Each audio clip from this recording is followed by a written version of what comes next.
Once again, good morning to you and good morning to my good friend Elvis and also to our viewers.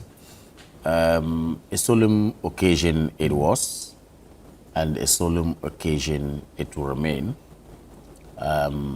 Memorable as it may appear, but of course in bad taste to all of us as Ghanaians. Yes, like you did indicate, the first two gentlemen, Honorable Mutala, who I had a very personal relationship with, and also Alhaji Lemuna, were interred or buried in accordance with the Islamic principles or Islamic, if you like, customs.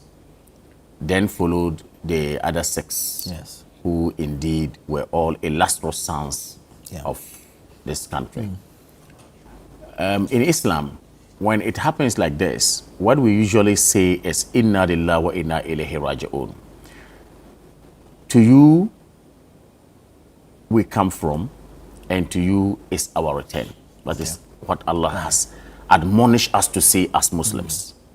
And you rightly put it, this is the time people who were close to them would actually feel their absence. Exactly. The Prophet Muhammad ﷺ is on record to have said and told we Muslims that, look, when something like this happens, the very first day, the people who gather at your homes, those who gather at the grave sites, will go away after a 1 week. That is when the family will indeed feel that we have had an absence or we have an absence. And in this case, that is where you need to, if you like, if you can reach out to them, continue to keep them, as it were, in company.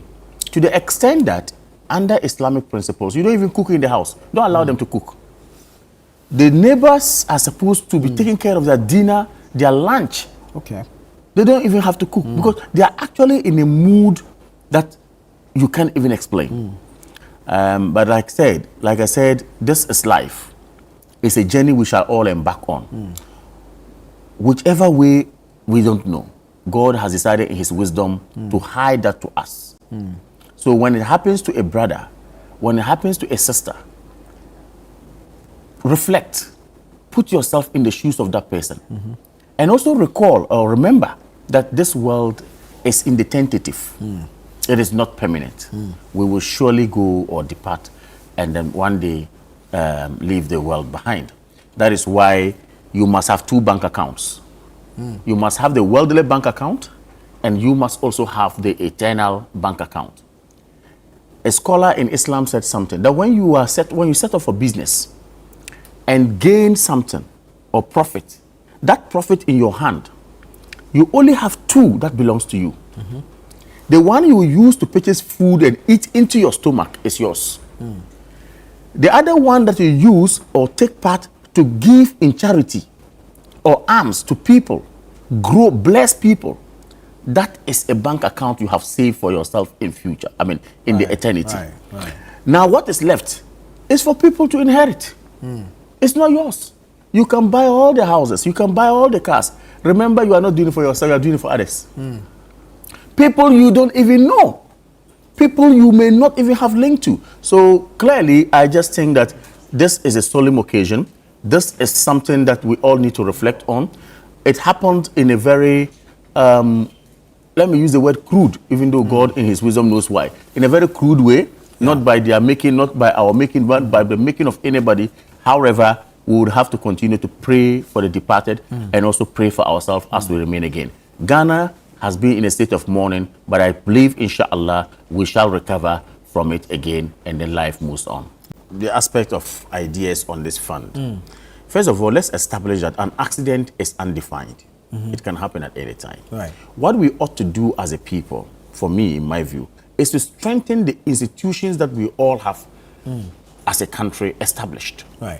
Now, what are the mechanisms put in place within the ambit of the Ghana Armed Air Forces, the Ghana Armed Forces, and of course the Navy? So that in the unlikely event an event like this happens, okay, the arrangements within gives some respite to the family left behind. Okay, if we do have some, what is our social, welfare interventions that we have made? I believe that is what we should look at. But ad hoc setting up of fundings, okay, or funds, I should say. I mean, it's for me, it's a non-starter. This tragedy aside, okay, don't you think we should have a fund of a national nature that can deal with issues of public officials or public servants using their lives exactly in the line what of duty? Elvis is espousing. Yeah. Elvis says, look, it is important we have a fund like this. First of all, I'm here to cite a law that says that we should have a fund. We should establish such a fund anyway. We do have institutions like Senate, we have institutions like the pension scheme, we have all this are there. However, if we need to promulgate a law or to enact a law that says that, look, government will set up a fund, which fund is to deal with contingency issues at the right time. I mean, issues that we do not even all anticipate. And when it so happens, out of the fund, a percentage of this, something like will go to families that, of course, are affected. A good example is when Elvis talked about the military men or the army men who fell some time ago. What did we do for them?